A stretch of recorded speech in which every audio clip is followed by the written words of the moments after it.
This text might differ slightly from the one read by Natasha. In a town in Persia there dwelled two brothers, one named Qasim, the other Ali Baba.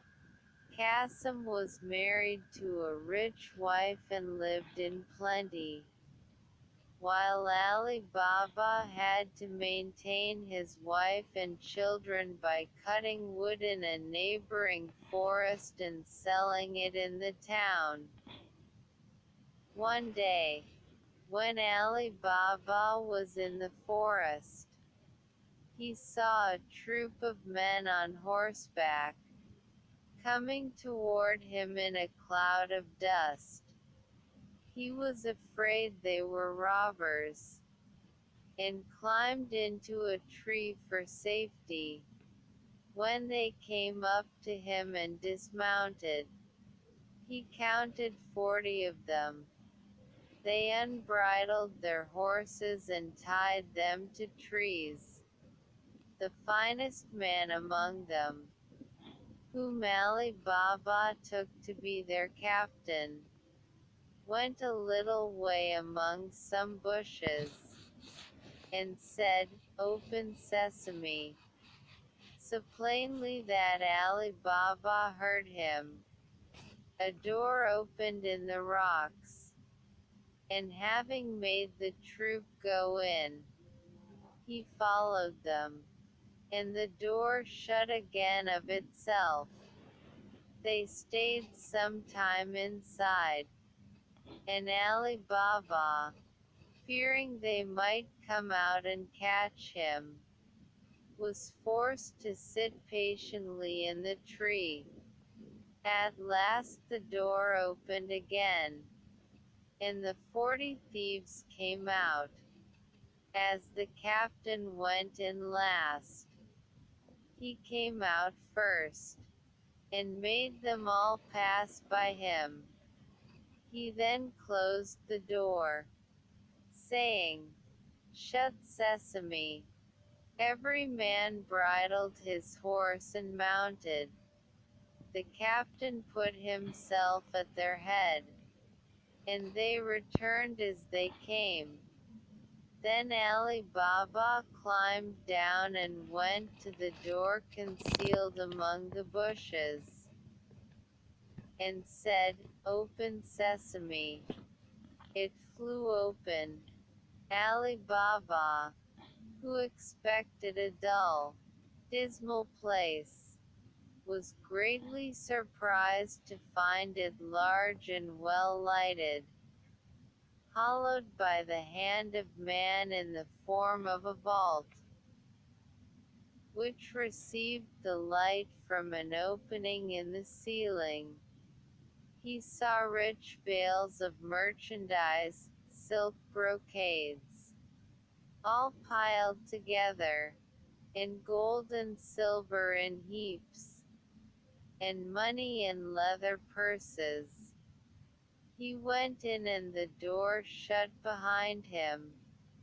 He did not look at the silver, but brought out as many bags of gold as he thought his asses, which were browsing outside, could carry. He loaded them with the bags, and hid it all with faggots.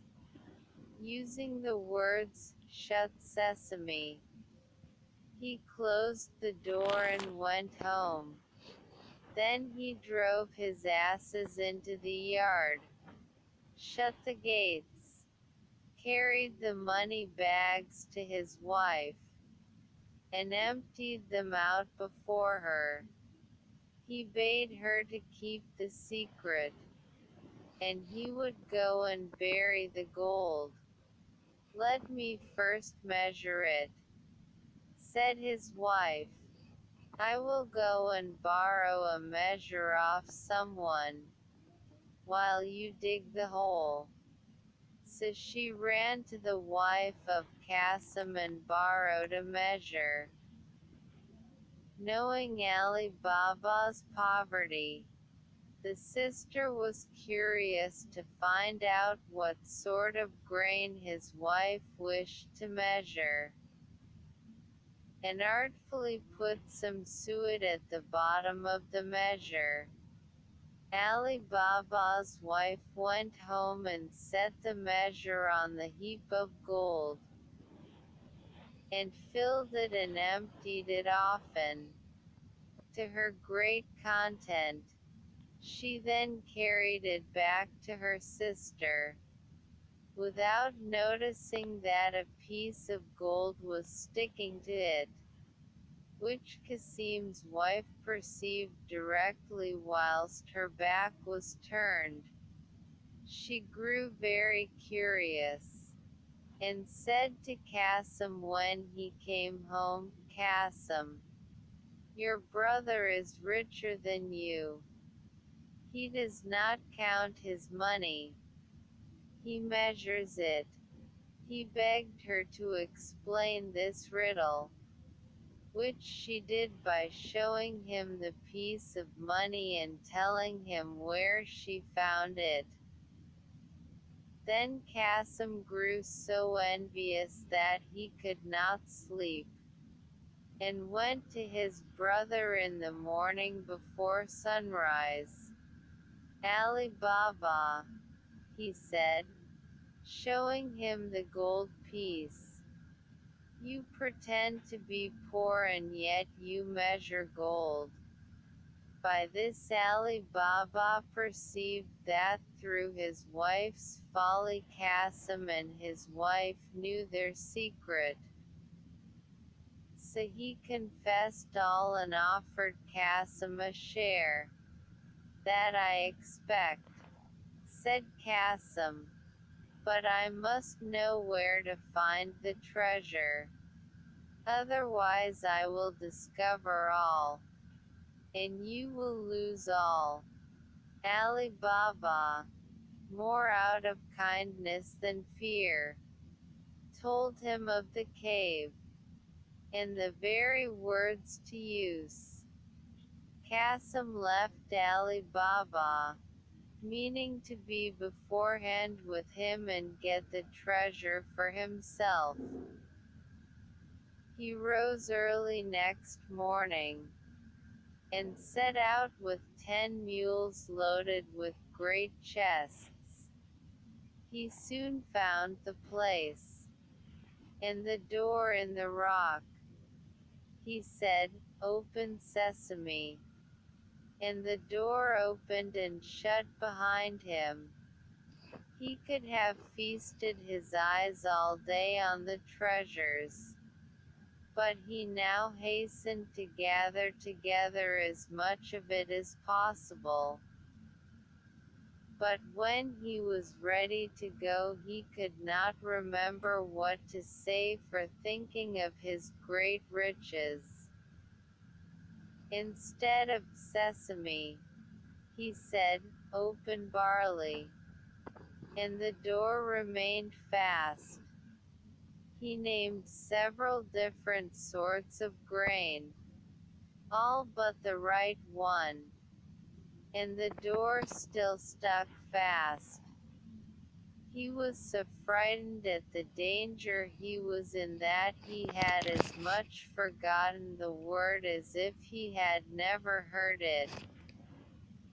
About noon the robbers returned to their cave, and saw Kasim's mules roving about with great chests on their backs. This gave them the alarm.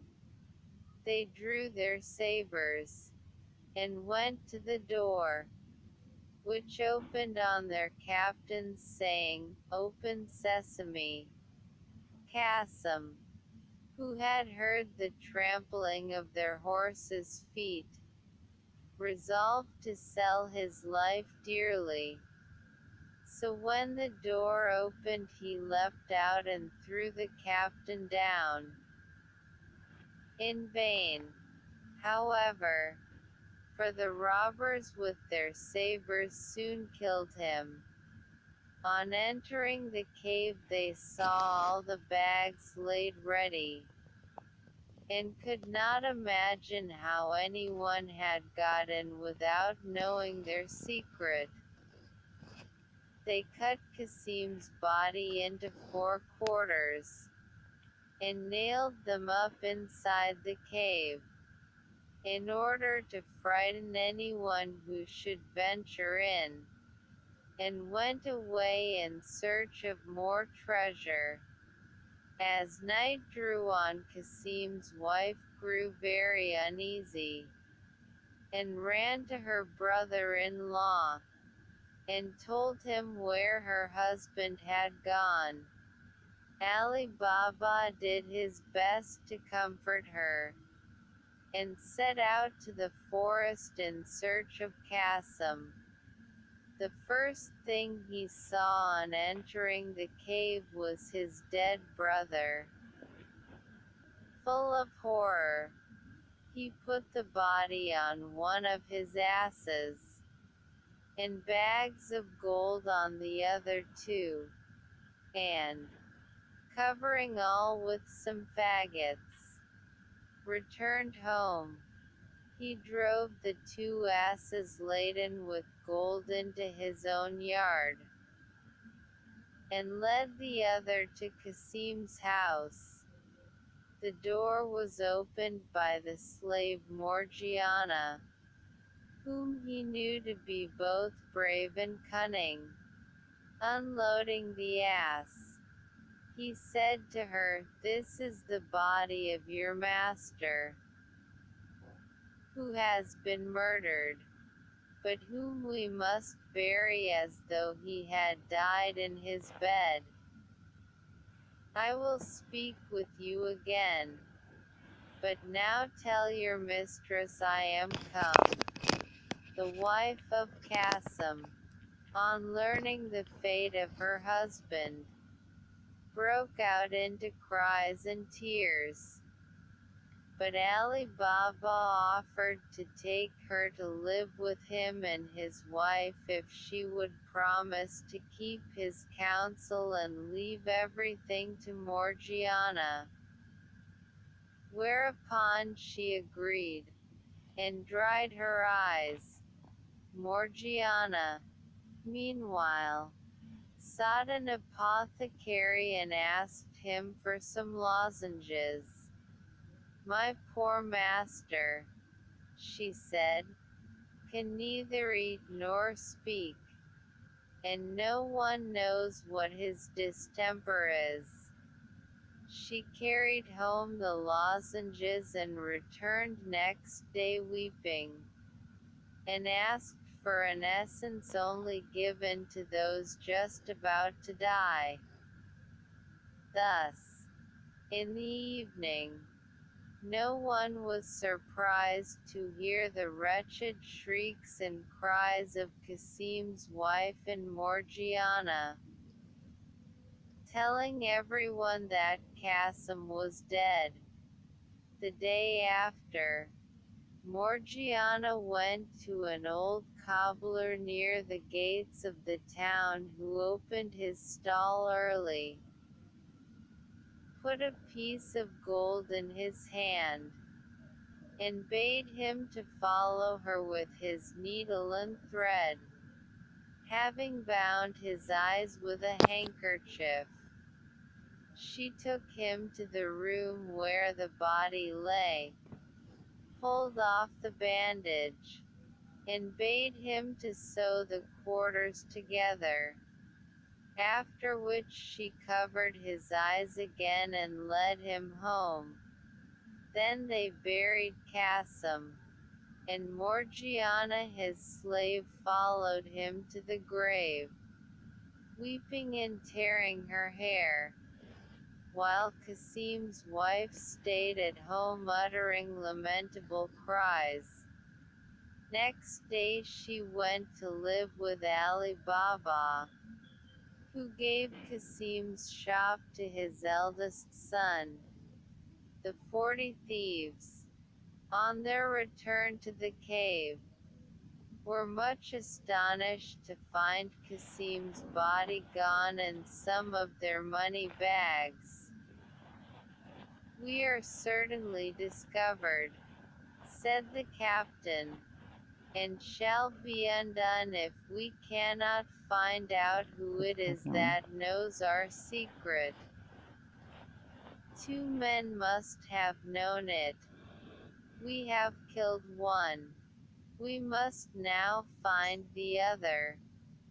To this end one of you who is bold and artful must go into the city dressed as a traveler, and discover whom we have killed, and whether men talk of the strange manner of his death.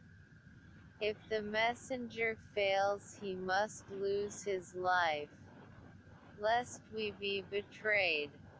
One of the thieves started up and offered to do this, and after the rest had highly commended him for his bravery he disguised himself, and happened to enter the town at daybreak, just by Baba Mustapha's stall.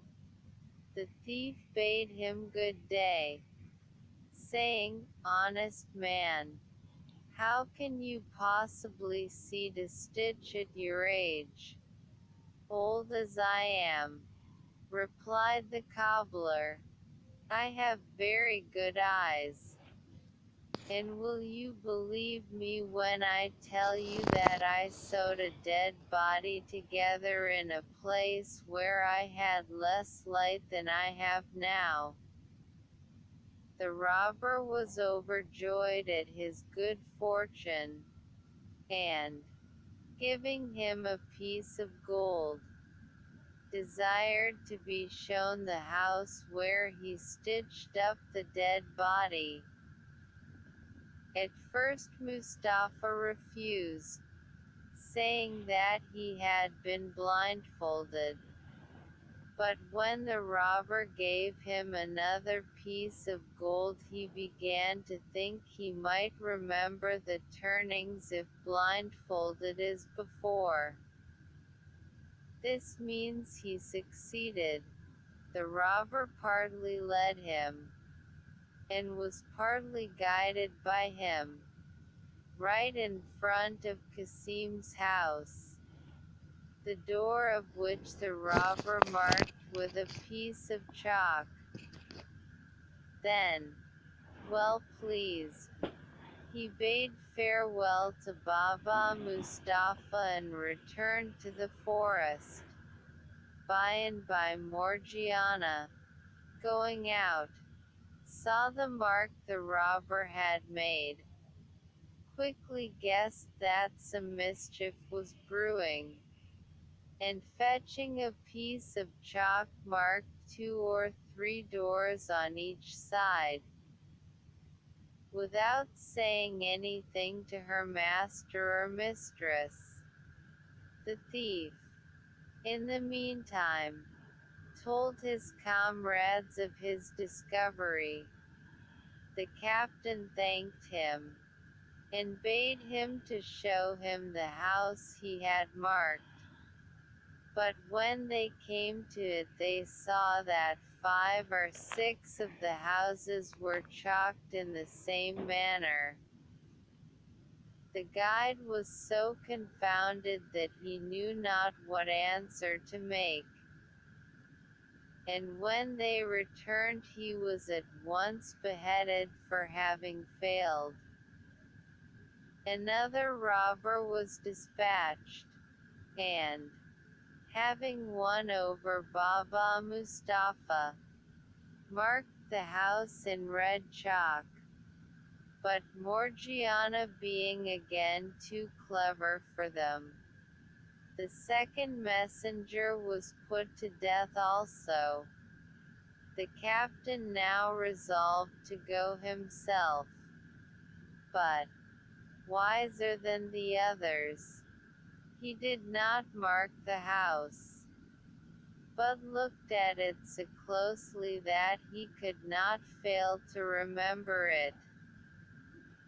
He returned, and ordered his men to go into the neighboring villages and buy 19 mules and 38 leather jars, all empty except one, which was full of oil. The captain put one of his men, fully armed, into each, rubbing the outside of the jars with oil from the full vessel.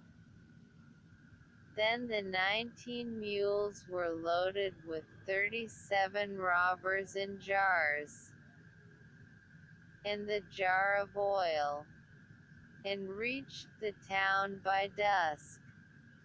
The captain stopped his mules in front of Ali Baba's house, and said,